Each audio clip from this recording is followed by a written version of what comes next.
Welcome to Proper Gray. In this video, I am going to show you how to go from this concept to this reality. For this chessboard table, we chose to use maple for the light color and walnut for the dark. My first step was to cut the sections of wood that were going to make up the chessboard. I had sized it out so that each chess piece would be approximately 2 inches square, which ultimately meant that the chessboard itself would be 16 inches square.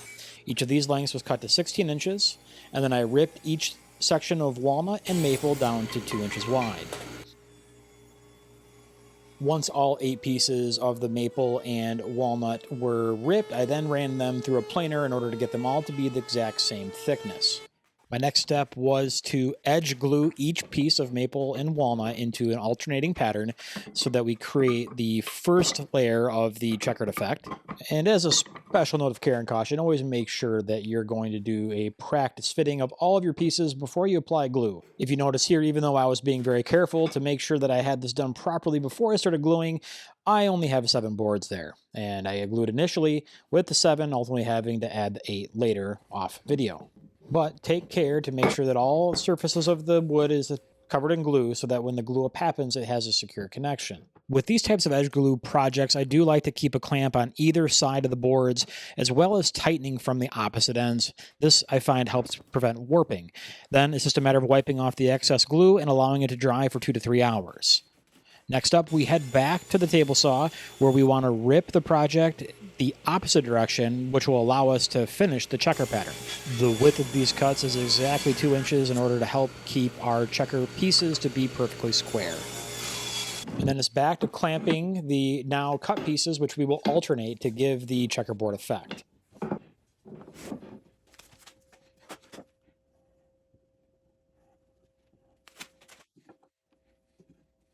When it comes time for the final alignment for gluing up this section, I do take great care to make sure that all of the intersections are evenly aligned. You do have to be super careful when you're clamping this down because the boards will slightly move as you're clamping. Once I let it dry for about 3 hours, the board is ready to be removed from the clamps, and I started sanding. Now, this would be a perfect scenario if you had a drum sander. I do not. The best tool I had at my disposal was my orbital sander, which is my go-to for most sanding projects. Now, you do have to take great care through this, as you could run into an issue where the walnut is actually softer than the maple, and any over sanding will create unevenness across the boards. From here, we're going to put the chessboard aside. I'm going to make the outer perimeter of the table. My plan here is to rip a smaller strip of walnut, which I'm going to glue to the larger section of maple. My goal here is to reduce the number of transitions that I have to make the 45-degree angle cut that will be the perimeter of the table. Again, always practice fit your boards before applying glue just to make sure that you don't have any mistakes. Once all the glue is applied, the boards are then edge glued back together. After about another 2 to 3 hours, I did remove the clamps, and then it is time to plane these individual boards in order to get them on the exact same thickness.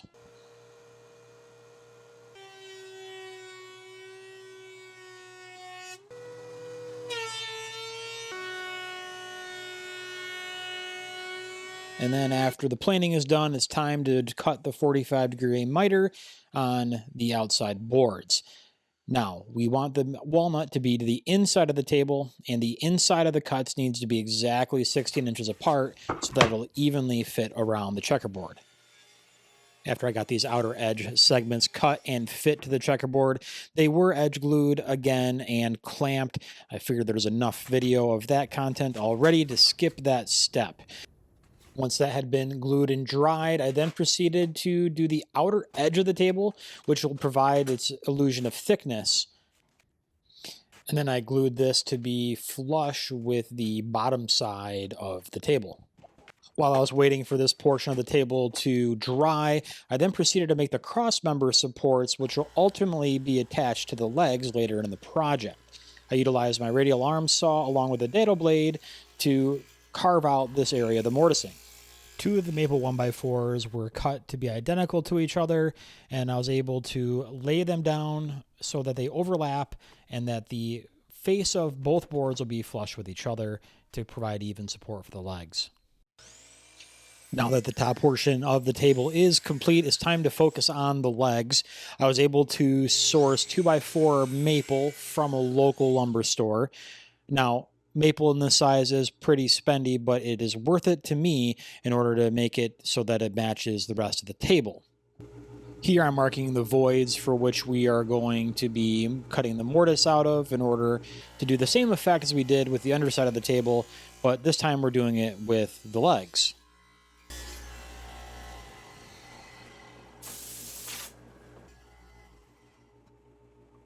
I do ensure that these crossbars fit nicely before the glue up.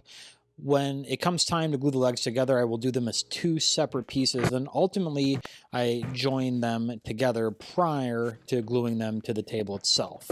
After giving the individual legs approximately 2 to 3 hours to dry, I then remove the clamps and begin to assemble the legs to make one solid piece.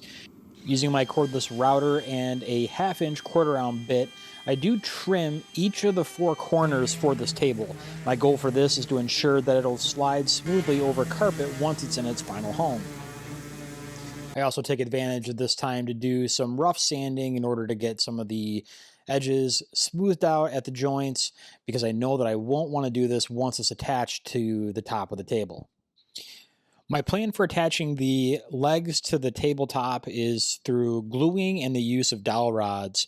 I mark each leg and number it to correspond with where it is going to be placed onto the table, and then draw hash marks at the halfway points that correspond with the marks on both the legs and the table. And I will drill a 1/2 inch hole at each intersecting line. Now, obviously, you have to be super careful when drilling into the tabletop, not to go too far, because you don't want to poke through the other side. And as for the legs, it just was important that I try to make it as vertical as possible. I don't have any fancy tools to make this work, but I was able to do it pretty successfully by hand.